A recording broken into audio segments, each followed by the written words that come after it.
Hey guys. Hi guys, happy Friday. I'm just gonna hit my buttons here. And I'm so happy to be back. Yeah, we were away for hugs. I see some hugs out there. Hi guys.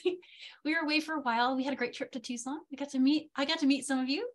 And so I had a really good time, and thanks for everyone for being there for that.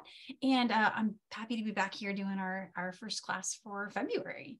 So today we're going to do some seed beaded buttons, and this class is kind of like it's a standalone class because you can turn these buttons into anything. They could be used on any design that you have that you want to finish with a button. But they could also be earrings, or they could even be made into a bracelet. They can be stitched together in all the ways that you guys know you can level these things up like you always do. So we'll just have some fun playing with what is essentially like a mandala shape, right? So it's this concept that, oh, and I see some of you guys already made it. That's beautiful, Pat. Yeah, you guys are so good. It makes me happy because it means the instructions were easy to follow too. So that's nice. I appreciate that a lot, guys. Yeah, so I'm going to go ahead and just dive into materials here on the mat that I've got, and I'll explain a little bit more about the structure and like the inspiration. So what I like to do when I finish a design is I'll sometimes look for like the perfect closure.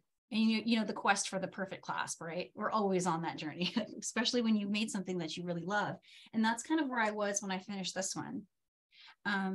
Which was a request that I got from Maria to let's do a braided design. And I kind of played with a bunch of different ideas. And then when I got to the end, I wanted to continue the beads on and have it be like all just kind of just synchrony, like just go together, right? So that's what I did with this one.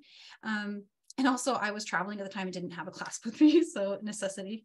And then I figured let's teach the button separate so we could have this whole piece. And so next week we're doing this bracelet.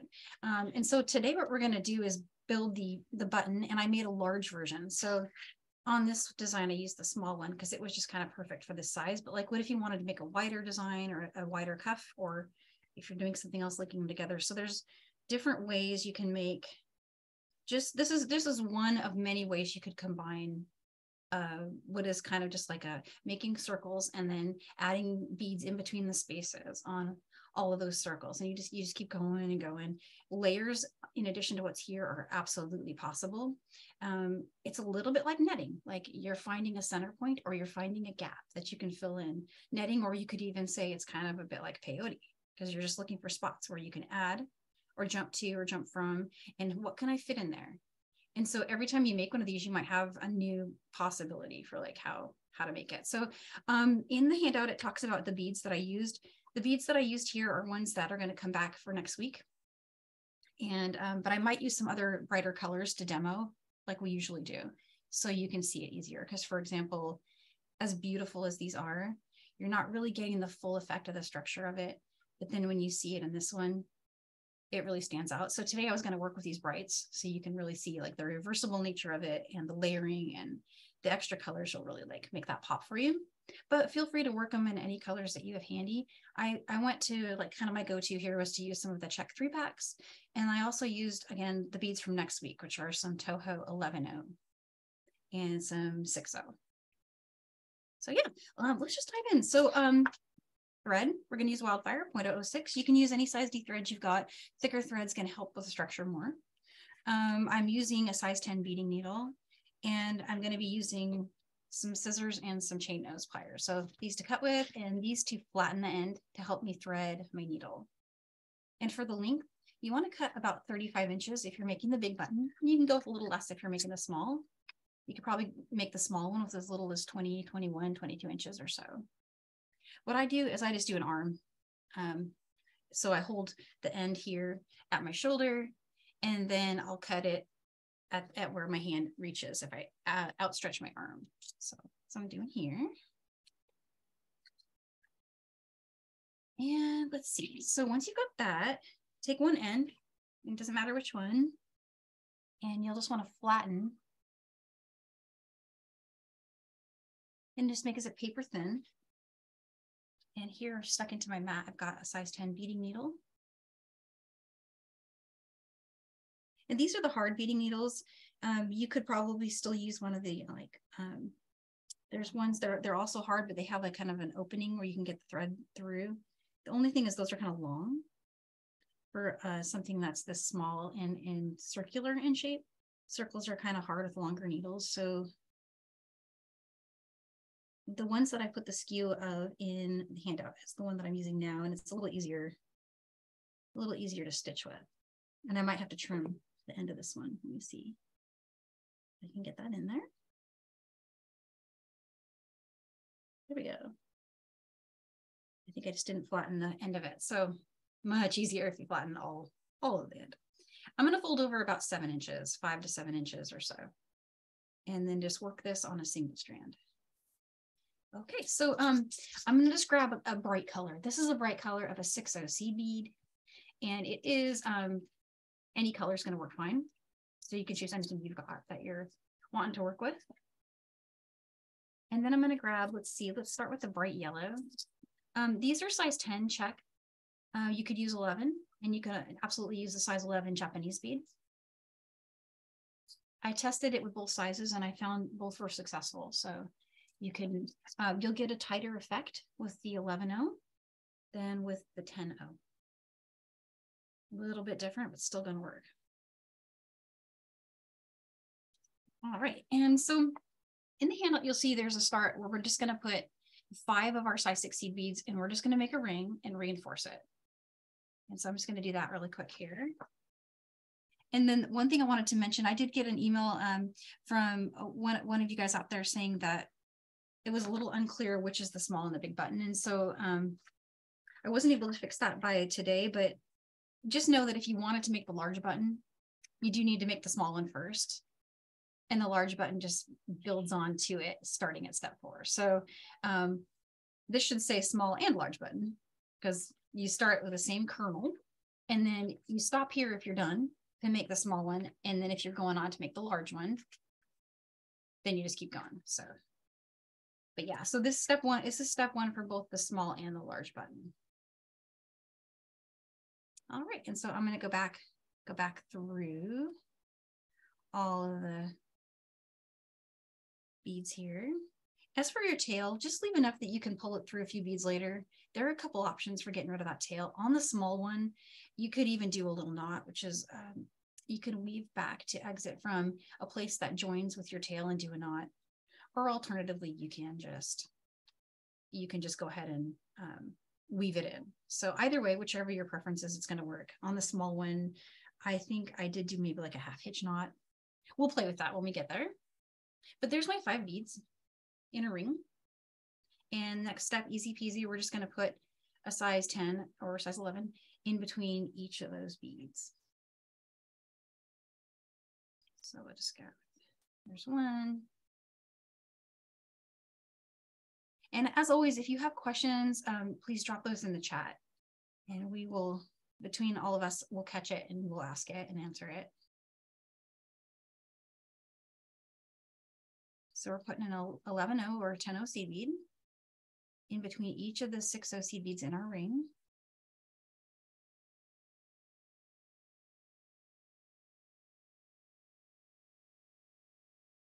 And so you get a really pretty little circle like that. And so that completes those first 2 steps on this page, on the first page there.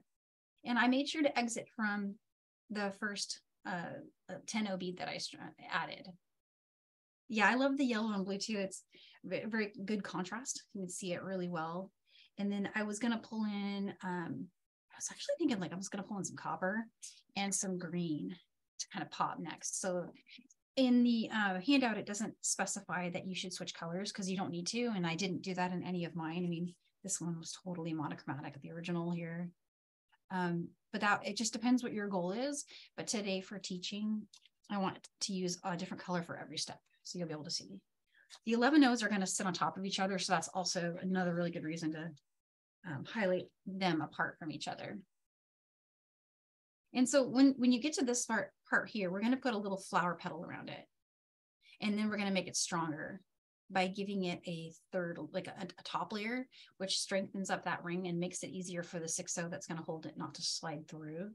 So these are the next 2 things we're going to do. We're going to start with adding 4 beads. And we're going to jump over the 6/0 and put 4 beads into every every 10 that's there. All right. And so myself a little more room here. Let's go ahead and get here's my 4. And you want to do this, so if you're exiting and you're heading in this direction, just keep going, maintain your clockwise orientation and keep going.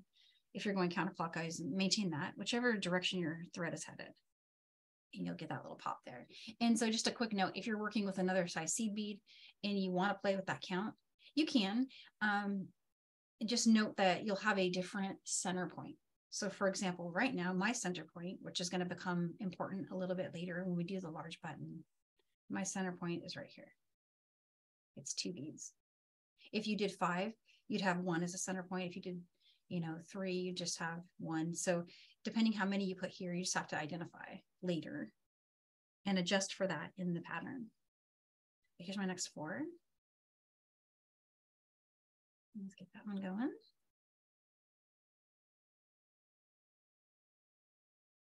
4. Again, I'm just jumping over my 6/0 and going through the 10/0 seed bead. I'm just going to pull that tight.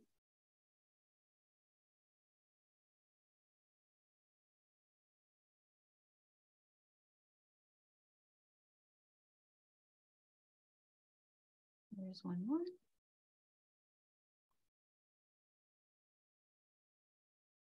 And there's my tail thread right there. And what you could do, everyone will have this moment where you meet your tail thread. If you want to save a little time later, this is completely optional and it's not in the handout because it's not something that I don't do it all the time. Sometimes I just weave it in, but you could just do a quick little knot. Again, totally optional, but just a way to secure that tail thread. And then maybe a little bit like another step later, you can just bring it up into a bead instrument. And I just did 1 knot. It's mostly just to keep it out of the way and tight. There's my 4. And so now we're going to meet what we have already done over here. And so my goal is to go through the first size 10. And I'm going to go ahead and do that. And then from there, we've got to go through some more beads. So I'm just going to go through, well, I made it through the 6/0. Oops. I'm supposed to go over the 6/0, not through it.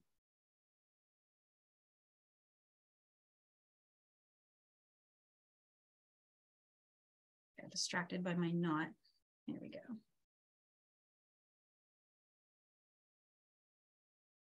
We want to jump over our 6/0 bead and go through the next one. 10/0 or 11/0 there. I'm just making sure I got through it. Looks like I did. Okay. So take a look at it. Make sure you like it. Make sure everything is like set up the way you want it. And then I'm going to jump over here. So we're here now. We're exiting from that bead. And so the next step is to add 11/0s in between each of the 6/0s. And this is a duplication of what we did before, and it's adding another layer on top. And again, the reason for that is it was really stabilizing, because when I first made this, I was going to have that be the button and then just stop there. But it wasn't quite strong enough. See, it's really bendy. And it also, the center isn't 100% reliably big enough to lock in another bead. So this next step tightens everything up and does that. And that's why I added it. So let's switch colors really quick. I'm going to add the green now to my mat.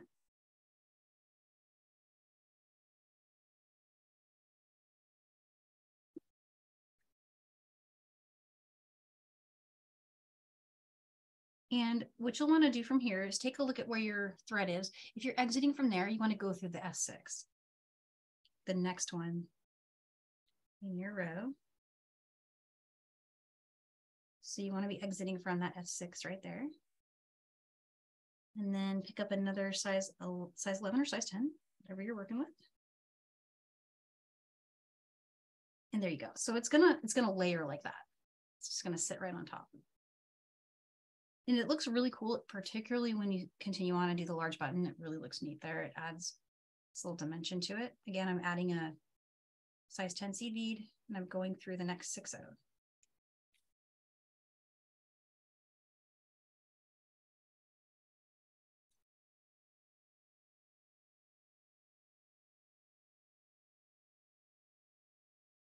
So I'm just going to keep going. Need to do this all the way around.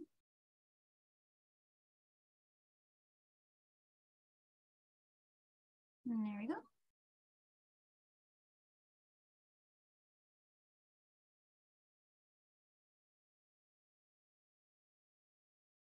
And I just went through the 6 on the last round, the last edition, sorry. I'm just going through the 6-0. And so there's our button. That is actually the small button finished. What would be left to do here, and notice how much stronger it is now. That adding of that layer just made it feel like a lot more robust as a button. See, when you pull on it like this, it's not bending on you. And so that's going to work great. That one is basically that. Same thing. The way it's attached, and we'll look into this next week. The way it's attached is you just bring beads up from underneath. You add a size 6 on top. You go through another size 11 or size 10, come back down. I did something here that I'll talk more about next week where I just did a single column herringbone. It doesn't have to be like that. I was trying to make it centered. But what you can do if you have a different kind of design is just a single strand of seed beads going up into your button. And what's holding it in place here at the top is that 6-0 seed bead. So it looks kind of like, I'll show you guys with another strand. Let me cut another strand of Wildfire really quick. That here.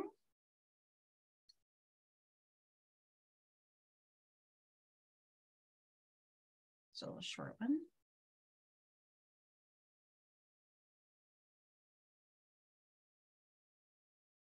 And so, for example, you'd come up from underneath it, and there'd be some seed beads on there. You'd pick up your 6-0 bead and your 11 or your 10-0. And then skipping the one you added, skipping the one you added here, this last one, you want to go back through it. And then back to the center of your button.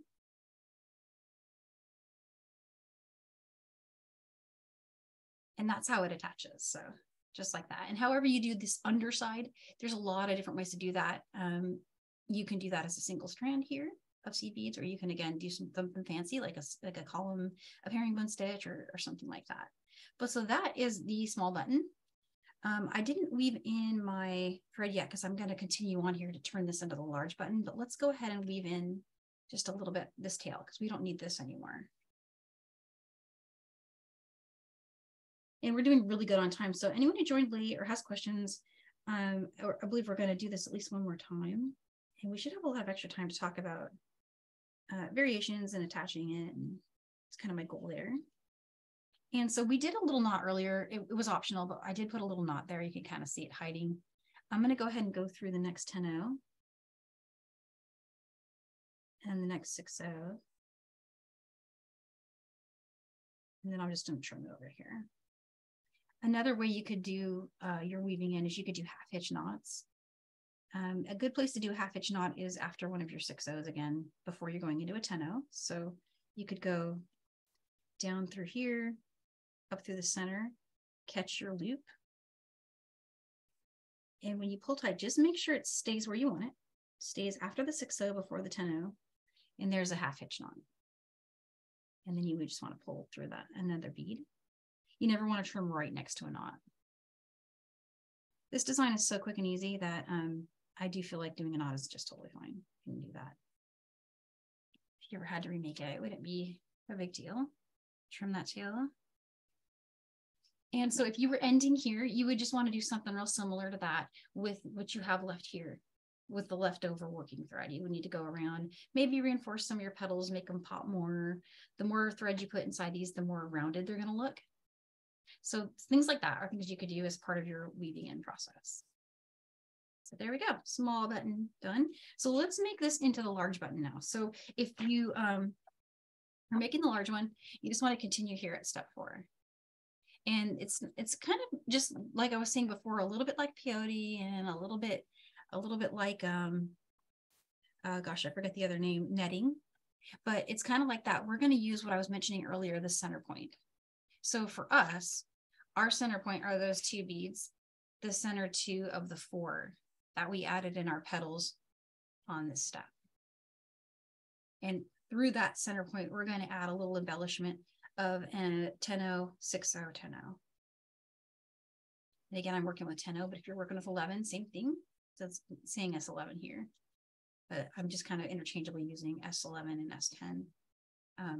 So depending what you're working, that's all you have to do. So I'll show you what that looks like. And looking at where I am, currently I'm exiting from an S6.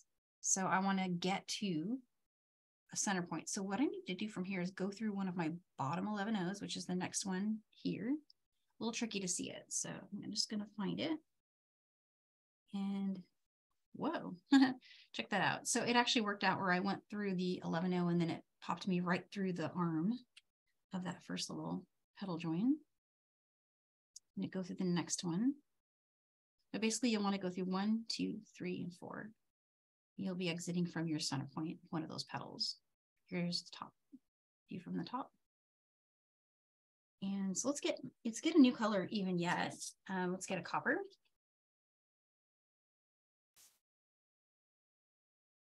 And I'm going to go small bead, big bead, small bead. But just like that. That's a pretty combo. Oh my goodness, I like that. And I'm going to skip over and go through the center point. So the center 2 of my next petal there.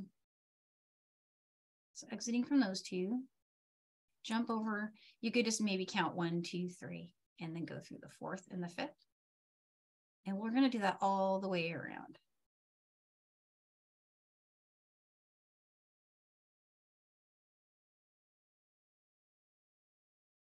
Actually,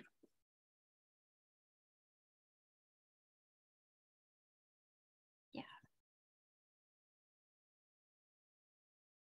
was trying to decide if I skipped a step. No, I didn't. I was actually kind of torn when I wrote these instructions. And I figure I'll tell you guys in case any of you guys think it's better the other way, because you might. This step and the one we're going to do next, you could reverse the order if you wanted to, and it will still work. You just have to make sure that the next thing we're going to do stays under. And I'll show you as we get there. I think that's why I moved this one to be ahead of that one, because originally I did it a little differently. But you can do either order. I'm just making sure I did it the way I illustrated it. So I'm just going around with 1 bead. And 2, 3. And again, we're skipping 1, 2, 3, and going through the 4th and 5th there. I like the copper. Yeah, Winnie, the copper's pretty. It's distracting me how gorgeous it is. I'm having other ideas. I want to do a whole cuff with just this color and that blue. And let's see, I've got one more to go. This one. All right. And when you go through those last 2, you're going to meet where you were. Oops. Or you're going to drop your beads and then have to do it again. Both work. There we go. And another cool thing about this is every step is pretty. Like you could stop at any of these points and go somewhere totally different with this design, and you're going to get something amazing. That's kind of how I felt about it. Like from here, you could start joining these up, creating, and it could become a bracelet or a necklace. It could be, just so many things. And so, just sticking to what I did before without my new ideas overtaking them, I was going to go on to the next step, which again, if you wanted to, you could reverse these steps. You could do one before the other. It actually would still work.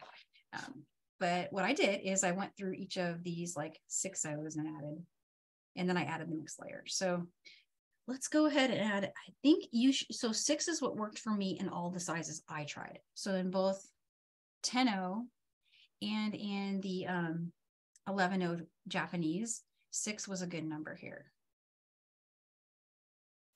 Cindy, all you guys are so funny. I love your comments. So here we go. I'm going to add these 6 here. But first I need to make sure I'm exiting from the right place. Always double check where you are. I'm exiting from these 2 right here. And so I want to travel up and go through here.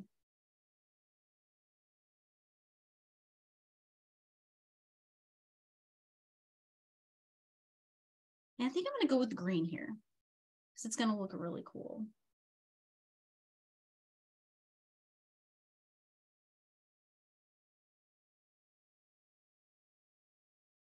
And again, if you reverse those steps and you did the 6s, you would have a completely different button, but it would look really cool. So if anyone wants to try that, you would get less of like a wheel look, because right now I'm getting a round shape, which was what I was going for. But if you wanted it to look more like, you know, like it had triangular edges, that's the way to do it. Hopefully that makes sense. It's a lot of data for you guys. But I think once you get going, you'll have these ideas naturally, and you'll be like, oh yeah, yeah. And then you'll just try it and see if you like it. I had to pick one that was hard. Okay, so I've got how many here? 6, right? But I guess the way I could sum it up even more clearly is that everything I'm doing here, I just made up, and it was absolutely possible to do something completely different and it would work. It just, whatever beads you like, whatever rounds you like, whatever jumps, whatever colors, all of that. So there's that one, still looking really cool. But now I've got that problem again with stability, where this edge kind of can move a lot. And as a button, you want it to be strong. So we're going to do more layering. So coming back over here, we added our 6S11s or S10s, and we did that 5 times. So now we want to do the same thing we've been doing before with the little embellishing 11s and 611s, and then jumping over. And so for those, we're going to make sure that those are exiting from the 6Os, just on the top. And what it's going to do is it's going to kind of place something in this gap. So it's just like filling in the gaps is kind of like the best way I could describe a mandala strategy, like for all these kind of different designing techniques. Your eye will be drawn to gaps like this, and you'll think, I could put a bead in there. And then you just test and you just see what fits.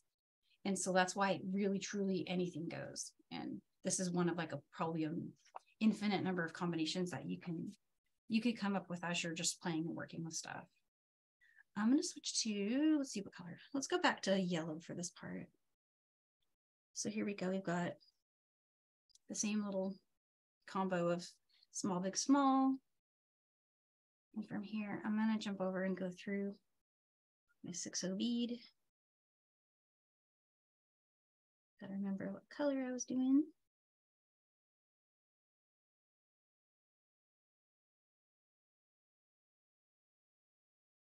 So if you like this one, then we're pretty much at the end here for the large button.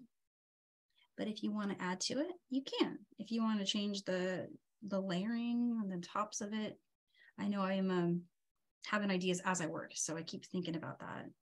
And I'm already thinking of another idea just while we're sitting here. But this now this is strong. See, now as a button, it actually has more, and when we weave in, it'll get even stronger. But that just makes it have like bulk to it. So it's a button, and it can be used as a closure and a fastener. And so it's also reversible. And that was something else I wanted to highlight. Here's one I did with a little bit different coloring. So the coloring there, and then you flip it and you've got your star or your flower.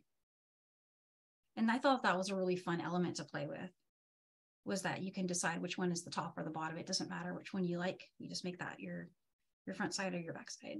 And then also for earrings, you'd have, as they hang, you'd be able to see both sides. So it's another really pretty, idea that you could do. You could reverse them in a bracelet, link them up, all kinds of stuff. And so we'll do this again because we've got lots of extra time. And I wanted to say also just one quick jump for a question that I got about like, if I wanted to join it, how would I join it? Lots of ways, so many ways you could join these. But one way that I thought of was sharing some of these edge beads. So when you create your next one, on one of the ads of 6, you could share 2 here. Another thing you could do is when you're adding this 6O element, you could share 1 here. It just depends where you want it to join and how you want it to connect. But yeah, there's absolutely like so many ways you could do that, and it will look really cool. So questions for me while I grab another strand. I'm going to grab another strand and put a needle on it. Danielle? Yeah. it's the perfect opportunity because you're starting again. And I'm sure for most of us, if we see it a second time, we're going to be able to do it without the pattern later on. But I have to say your regulars are deeply concerned about your use of knots today. And as you are legendary anti-knot, they have asked me to confirm you're not being held against your will somewhere in the background that you gave into the knots today. No, it's just I got a bunch of really good questions. So this pattern was out there for a bit, and a lot of you guys like have made it already, and I've got a lot of great feedback. And so all that's playing in my mind while I'm working. Like I want to address all of it so I don't miss anybody. And it is true, like there's really hardly anywhere to weave in. So like on something this small, you'll go around like 3 times, and you know it'll be tighterish, but yeah, I don't know. It just, because it's so small, there's not a lot of places to go. And so when you're making the small one, if you wanted to do a little knot, it would probably be just, you know, easier maybe. But yeah. So you're supportive of the knot for maybe this. Pat, back me up here. She's going to let us do knots just for one project, right? Yeah. And I mean, you can do all good knots for anything, but like if this was a herringbone cuff and I had 17 rows behind me to, I'm going to weave in because that's way flowier and better. But this is something that I'm trying to make it solid. I'm trying to make it unflexible. That's my goal, is to make it less flexible, right? So like perfect. All of the reasons I don't knot kind of don't apply here. So. Okay. Just as long as you're okay. They were concerned. Yes, I'm okay, guys. Don't worry. I'm okay. Danielle, a lot of the crocheters or knitters today are saying these buttons would be fabulous on a knitted design, a knitted jacket, a knitted sweater. Aww. So I think you're definitely giving them something beautiful to add to that style of crafting. Also, someone said that it does look like granny squares.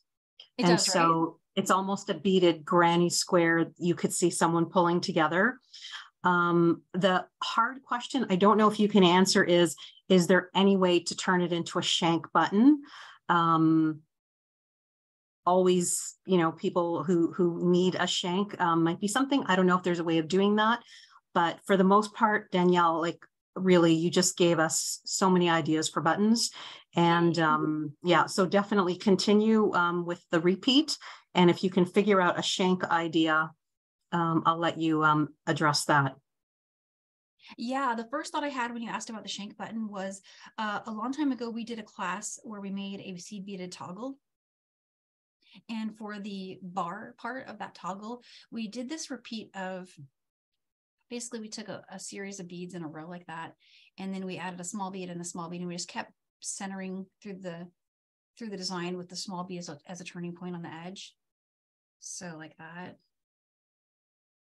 And basically what that did is it made a tight bar, and you could stitch that bar some way into that, and then you would have the well, the only thing is, what would you want as the loop on the bottom? Because most shank buttons have a loop, right? So you're trying to make a loop. Maybe you could come down here and then just do a little loop at the bottom. That would be even better, actually. Scratch that other idea, because I'm getting hung up on the making a bar underneath it sticking down. But what if you didn't need that at all? What if you just joined this 10-0 with a loop of 10-0s? And yeah, that would be, I tell you what, let's do a repeat. Let's do a repeat, and then I'll do a shank at the bottom. I have an idea. I just thought of a way it'll work. And I think we'll have time if I jump in right now. So yeah.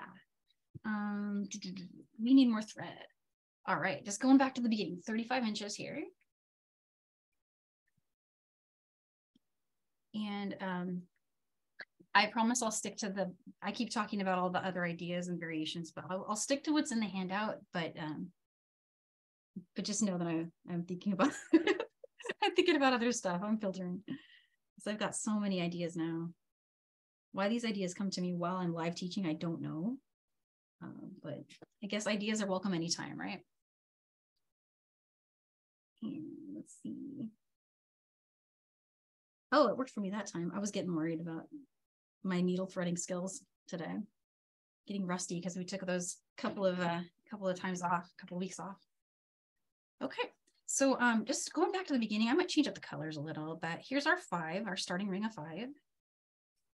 And I'm going to go a little faster, but please just give me a shout if I'm going too fast. And so there's our 5. I'm going to go back through. And what I'm doing now is just making a ring and reinforcing it.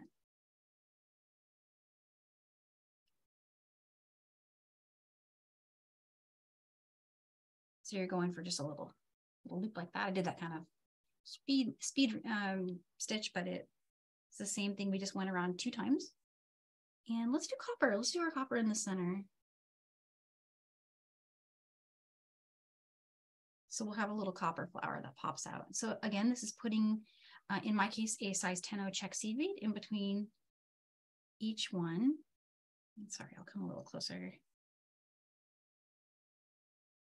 And this is a little less pop with the copper, but it's really striking. It's really pretty. And I'll show you where I got this bead. It came out of one of the Czech 3-packs.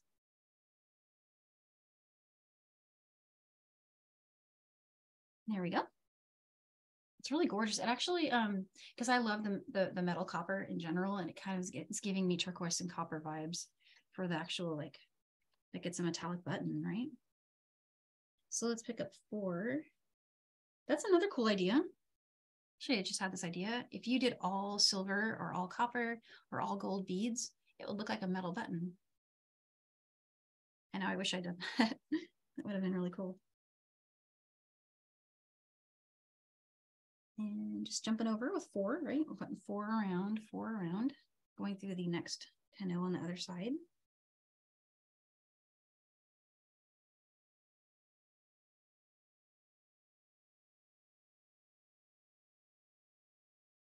There's your next 4.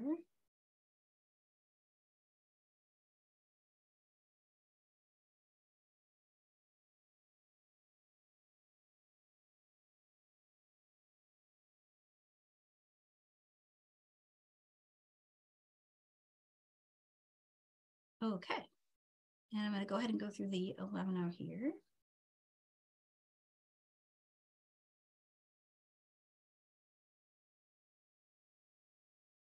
So there's the first step there with the flower with the petals around it. So we've done that step, and now we're going to add that little strengthening layer on the top of putting another size 10 seed bead in between each of the 6 O's. That's going to sit on top. And let's switch over to green.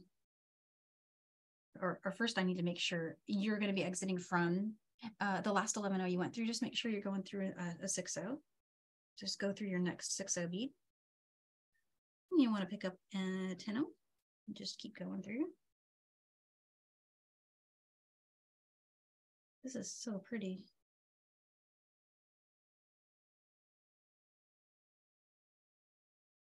I'm combining a lot of different beads from our Czech 3-packs that I kind of mixed all of mine up, but I think I still remember which one was which. And I can show you where I got each of these colors from.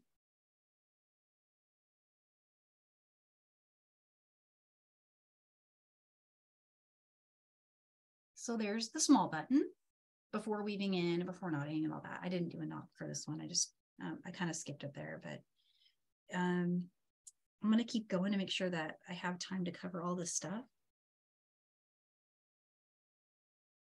So right now I'm traveling through the bottom 11 So I didn't go through the 10 we just added. We added all those 10 in between each one here on the top. And then I kept going from my 6-0 through the bottom 11 right there, this one. And now I'm going to travel up into the petal that's headed in that same direction. Keep going as far as I can get until I capture the center 2. The center 2 of those 4. So taking a look from the other side, you see we've got the 1, 2, 3, and 4 that connect right there. I'm going through just grabbing those 2 there. And I'm going to grab the next set of beads here. So, and just for the visual, let me bring that back over. So we did that. And now we're just adding these. We're going to be adding them through those center 2. So let's do the yellow now. Yellow, blue, yellow. And just capturing those center 2 there. I'm hoping that center thing comment is making sense to everyone, but because your center point may be different if you change counts to accommodate a different, bead count. But it will still work. The same process will work.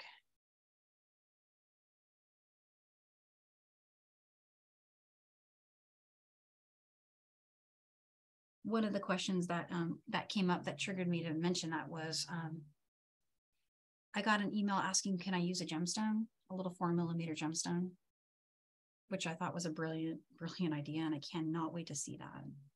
That's going to be so pretty. But yeah, in that case, the bead was a little bit bigger than the 6OC beads. So 5 beads were needed to go around it instead of the 4C beads that I've been adding. So that's what I mean by you'll have to kind of play with it to get your counts right, but that the same process, and why calling this the center is helpful, because you can just see like what we're actually really doing is we're capturing the center there. So wow, that's pretty. Awesome. Okay. So we did that, and I automatically just moved forward into large button. So let's do this next. I'm sticking with what is in the handout for this one. But anytime you want to change that up, feel free. Going through the 6O here. Let's go back to green. The green is pretty. And so I've got 6 here through the 6O.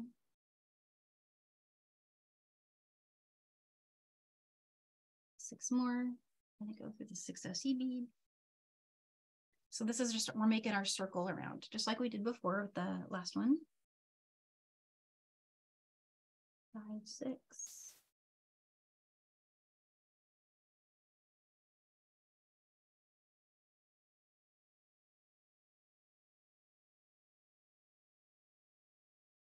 There's the one.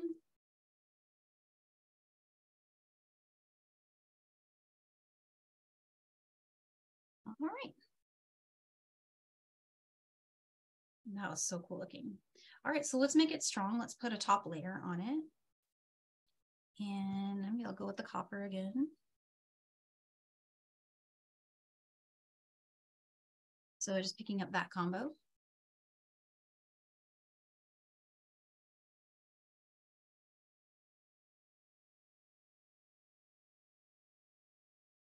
And then the tension I'm using right now is a little tighter. Not like crazy tight, but this is a strengthening step. And I'm going to show weaving in here how much stronger it gets after you weave in. So do 3 here.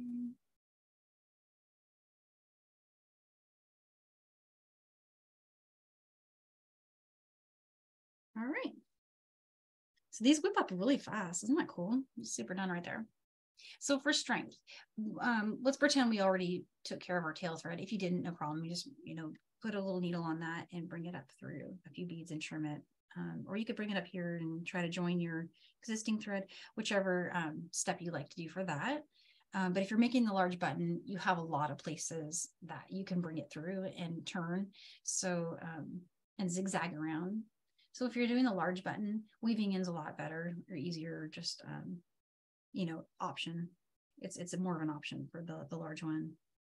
But for the working thread, I just wanted to show what happens, or what I did on my design to give it a little extra strength. Because right now it's great, but what happens if you go around one more time is it just gets a little bit stronger.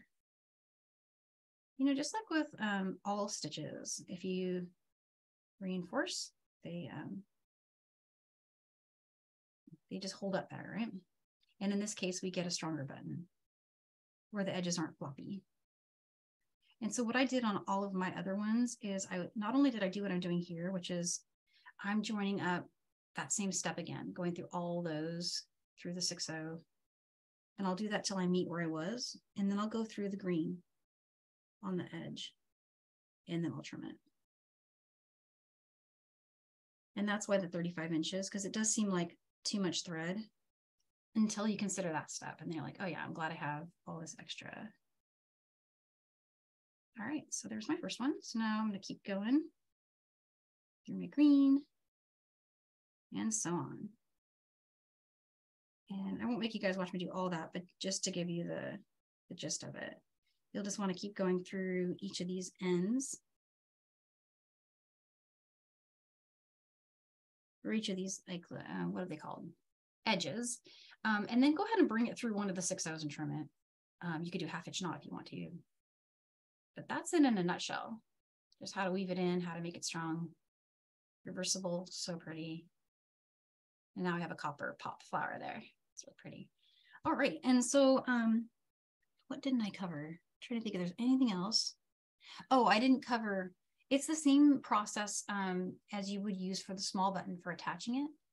Pick whichever side you'd like to be your top or your bottom, and then you would just be essentially using another 6/0 seed bead as a way to connect. So like that. And it is really strong, even with just my kind of like loose weaving in there. So that's one way. Questions from anyone about the button before I start showing the idea of the shank part? Did I miss anything? Danielle, just one quick question from Amy. And I don't know if you have a starter one there. Is after step 3, what was the bead you were exiting from? It looks like when we left off at step 3, we were coming out of the bottom S11. So in step 3, we added this top one. Sorry, it's all fuzzy. Let me find a better version. This one's easier to see. Okay. So we added the top S11, and we went through the 6/0, top S11 with the 6/0. And then the very last kind of note here at the bottom of step 3 is to exit from a bottom S11. So that kind of puts you, it puts you where you need to go to start heading up here. Thanks, Danielle. But if you were finishing here, yeah, that's where you would be. Your thread would be on one of those, somewhere around your ring. And it's actually where you want to be if you were going to do a shank. And the one way that I thought of to do a shank, this is a super simple way, but let's switch to my tail thread. And where did I leave my tail thread? Give me 1 second. And I'm going to needle this one. All right. Okay, so figuring out where I am in space here, I've got exiting from a 6/0. I'm going to try to exit from the bottom 11/0 there. So let's get through the back. Let's get over here. Let's see what I'm doing. All right. So I'm coming out of a 6/0 here. I want to go through this next 10/0, 11/0 there. All right. Let's see. I'm going to switch colors so you can see it. 3, 4. I'm going to do 5, maybe 6. Let's do 6 beads. Let's see what 6 beads looks like. All right. I'm going to join this one with just the one over here. It's not going directly across. Directly across would be going through a 6/0, right? Let me show you. You'd be going straight that way, which would work, but I was just going to go there just so I can join another bead that's the same size. So, and I'm trying this for the first time, so I'm just kind of guessing if it'll work, but there's kind of a shank right there. You want to reinforce that. And that same trick where, you know, when you join a bead that's going a different direction, but you come out and go through the opposite direction, it kind of hugs the top. Let me show you that. See, it's going to hug the top of that bead. And then I'll keep going. I'll keep going through this side here.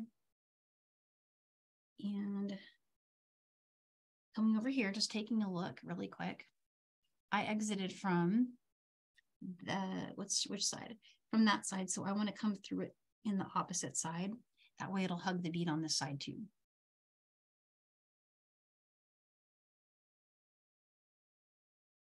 And so it's not totally centered. What you could do is you could put another one here. But I'm not sure it matters if it's totally centered. Maybe it does, but the fact that it's not centered means you don't have anything showing through this side. And then of course, the trick is if you wanted this to be the front. If you want, and I do actually prefer this side. This is the side that I like the most, this side. So if you wanted to put the shank on this side, same thing, you would just use these 11 O's or 10 O's here and join them through that. And maybe your counts would be a little bit fewer, like instead of 6, maybe 4. That's one way. And then the other way I thought of was the bar. And I might be able to show that really quick. Let me trim this.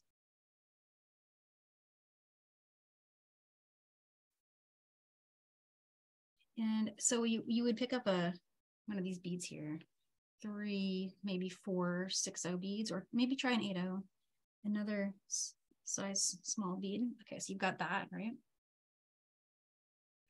And my thread's a little short, so I'm only gonna be able to show a few repeats, but in the end bar we reinforced this like 5 times. So you would need a much longer strand. See it coming back through that bead there.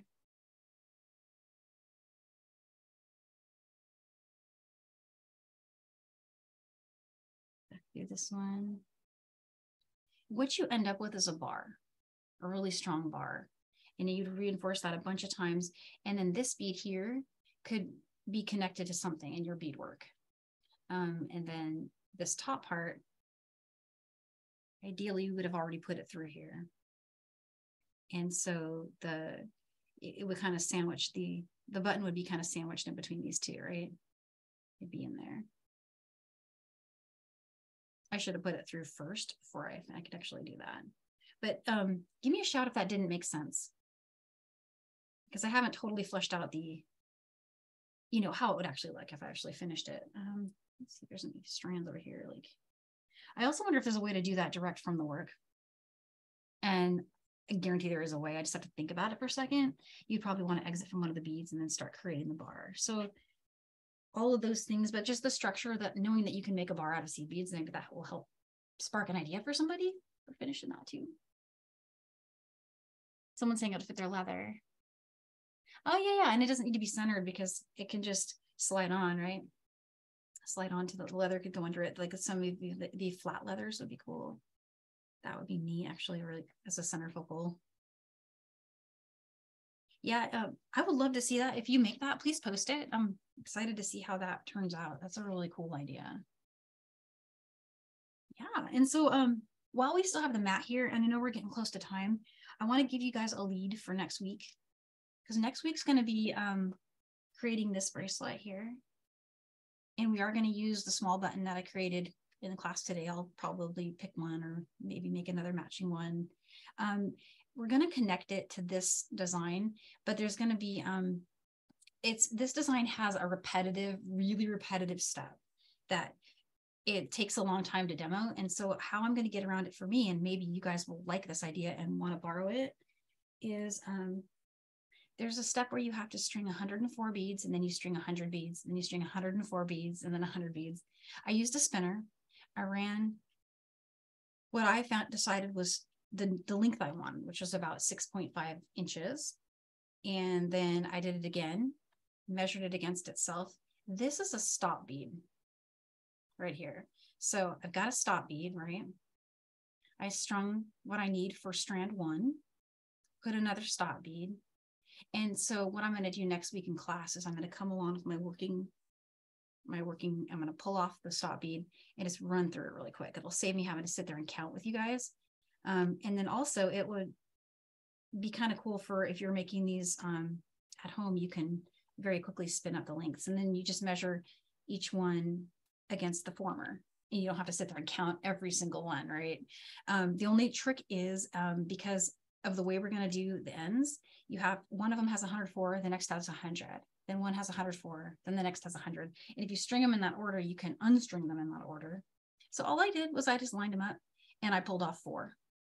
And then I did the same thing for the next. So I did that. This is a short version. I was using leftover scrap thread that I had. And I have another one that's actually still on the spool downstairs that finishes it. So I know that's kind of like totally weird, but if it makes sense, it will save you having to string all of that next week for class. Yeah, and then we'll talk about the button loop. Also, we'll talk about attaching it. So it's going to be a lot. It's going to be a lot to put into an hour. So as a heads up, I'm going to jump right in at the start. But yeah, so that's next week. And I'm looking forward to showing you guys how to do those braids, because that's a really fun, nice, relaxing design, and it looks really cool when you're wearing it. It's really, really cool on. Okay, what else? What else? What else? What else? Oh, and then we have the crystal class. So the one after that, which is, we're just going to start playing with some wire just for a nice little seed bead break. Because after stringing 100 beads with me next week, you're going to be ready like to not do seed beading for a while. So yeah, we'll do some wire and some crystal, and then it'll be really, really fun. This is something that I love doing. It's relaxing, and it's a beginner friendly technique too. So these are very statement, very summer. And what else? What else can I share? I do have the March classes. I don't have them here with me, but I heard they're on the website. And do feel free to email me if you're having questions about the website or finding the March classes, but I'll have those ready to show you guys all next week. Yeah, so I think I'll switch back to me so I can say hi to you guys. Or oh, there we go. Thanks, Carrie. Yeah, so I'm happy to be back with you guys. I see so many smiley faces. I missed you. If you have questions, of course, always reach out, and you can tag us at John Bead, #JohnBead, #Make It with Michaels. We have a Facebook group. It's on Facebook for you know, fans of our classes to post their work and share, and we love seeing it. So happy beading, you guys, and sending you lots of love and hugs and hearts. Thanks for being here. Bye.